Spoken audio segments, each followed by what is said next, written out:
Hi everyone, it's Christina from Open Access Pilates Archives.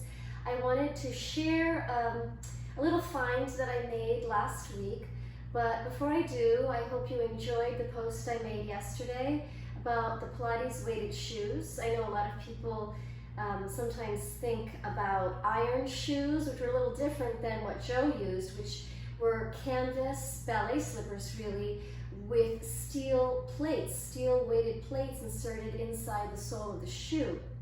Now, I first learned about these shoes from a student of mine that I started working with over 20 years ago. So my student Clara, she had worked with Kathy Grant in the Bendel department store studio location, and then she moved to Paris and she worked with Jerome Andrews, another friend and student of Joseph Pilates. And she inherited from Jerome these weighted shoes. Now, I never saw the shoes because unfortunately my student Clara threw them out. She threw them out because the canvas had disintegrated. But ever since she planted this little seed in my head of these Pilates weighted shoes, I was fascinated. And I had the opportunity to meet with Blossom Leilani Crawford a few years back when she came to the Florida Keys at an event that my colleague was hosting.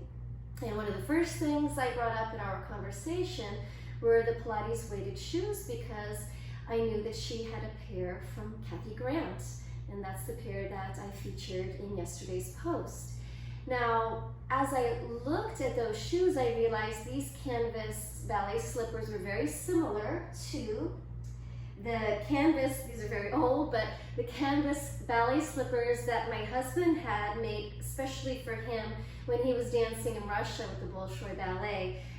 You know, the V shape and the canvas shape, and they were all very specific. Like, I had point shoes made for me in London that were made by a certain maker with a certain size heel, and everything was very specific to the dancers. So these I dug out from a little chest I had. And then I had this really cool find last week.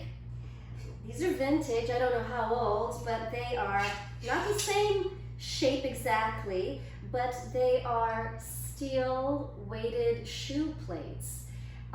So they weren't that expensive and I couldn't resist getting them. They weigh about a pound each.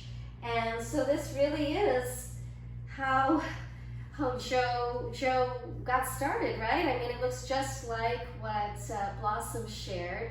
And I know that Blossom had her canvas slippers recreated because, you know, they don't last, as you can see from these. They do wear out. And of course, Joe's had an elastic across the top. My husband used the string, but an elastic and some canvas ribbon. So maybe a little awkward looking in a Pilates studio for working out, but as Blossom mentioned in the video clip I shared, it is quite a different feeling to have weights underneath your foot versus around your ankle. So I just wanted to share that with you, that who knows when these were made, but they definitely are weighted. They were definitely made for shoes. They're definitely old, and not that I will put my husband's shoes through much more use, but I just thought it might be a cool display to have in my own studio, and I wanted to share that with you. So I hope you enjoyed it. Thank you.